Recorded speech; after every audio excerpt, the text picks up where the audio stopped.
What's up, guys? I'm bringing you my September 2018 Banlist True Draco deck profile. Start with the main deck here. We run one Dynamite Knight. Lets you search for your trap cards anytime your opponent activates a card or effect. Run 3 Ignis Heat.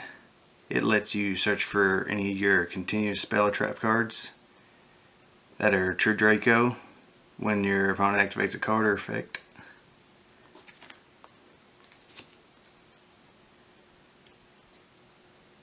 And we're running 3 Majesty Maidens. It lets you search for any of your True Draco monsters anytime your opponent activates a card or effect.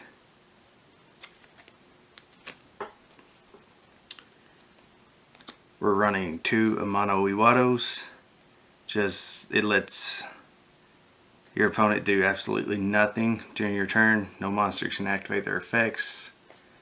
Makes a lot of your cards protect you from a lot of your opponent's cards.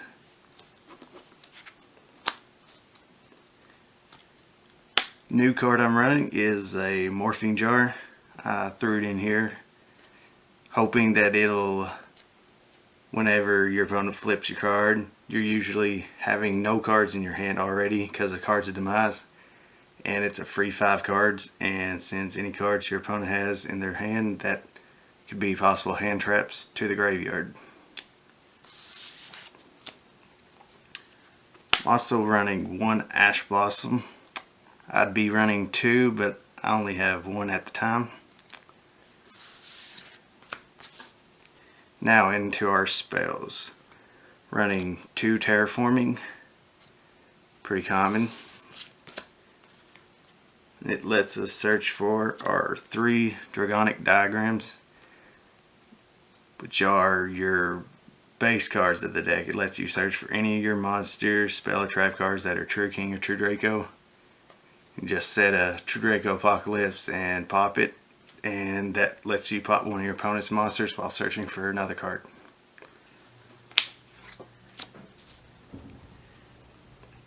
We run 3 True Draco Heritage.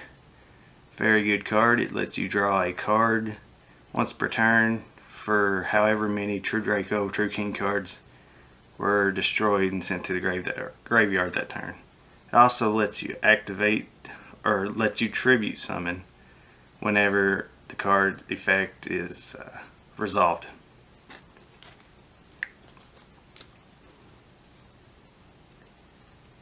We're also running the 3 Disciples. Let you recycle 3 of your True Draco, True King cards from your graveyard back into your deck and lets you draw one.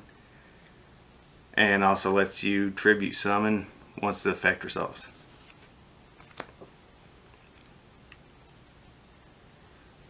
Running 3 Cards of Demise. Lets you draw until you have 3 cards in your hand, but at the end of the turn you must discard all cards in your hand to the graveyard. You'll usually be able to use all 3 cards. Since you run so many spell and traps, you'll be able to set them, and you'll usually not have to discard.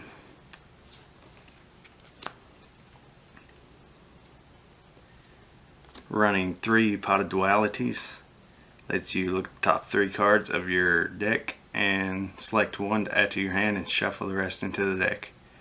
But you cannot special summon the turn you activate it. And in True Dracos, you'll never special summon. You'll never use your extra deck almost at all, unless you're using Waking the Dragon.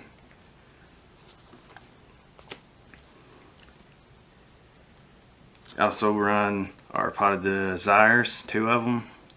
Just pretty much a Pot of Greed. For our last spell, we run 1 Monarch Storm 4th. You'll activate this, get over one of your opponent's biggest cards, problematic, and let you tribute summon another card. Onto our trap cards, we run True Draco Apocalypse. Lets you tribute a True Draco or True King card, and if you do, the attack and defense of all face-up monsters your opponent controls become half their current attack and defense. even if the card leaves the field. And it also lets you tribute summon on your opponent's turn after this effect resolves. We also run the 1 True King's Return. Super good card. It lets you special summon 1 True Draco card or True King from the graveyard and to defense mode once per turn. Also letting you tribute summon during your opponent's turn after its effect resolves. We also run 3 Rivalry of the Warlords. Very good card for decks that run different archetypes or different types of cards like Cybers and Warriors. Very good against, I've seen, Gokis, since most of the extra deck are not Warriors except Azode.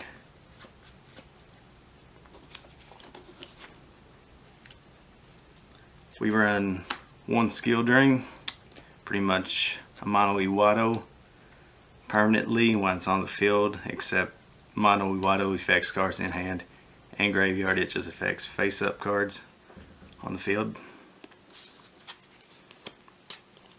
And for our last card is 1 Storming Mirror Force. Very good card. Opponent attacks, sends all cards back to the hand, and if it's link monsters or whatever, it sends them back to the extra deck. That's it for the main deck. Moving on to the side. The side deck or the extra deck is mostly just Ghost Reaper targets. Pretty much that's it. We run for fusions 1 Invoked Makaba and 1 ABC Dragon Buster. For our links, we run a Kagari and a Hayate for going against Sky Strikers. We also run a Spiral Double Helix and an Altergon's Hextia. Run 1 Izode and 1 Electromite.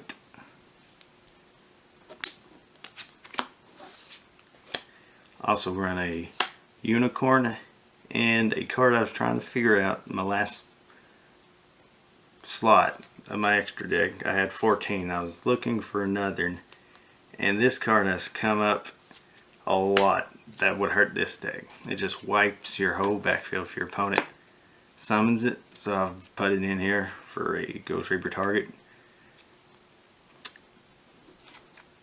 As Topologic Trisbana. Also run Topologic Bomber and Topologic Gumbler as targets. Then for the last 3 is Boral Load, Boral Sword, and Firewall Dragon. And that's for the extra deck. Moving on to the side deck. I run 2 Winged Dragon Raw Sphere modes. Just gets rid of 3 of your opponent's cards, monsters on the field. Very helpful in certain situations. I run 3 Ghost Reaper and Winter Cherries. Run 1 Raigeki and 1 Twin Twister.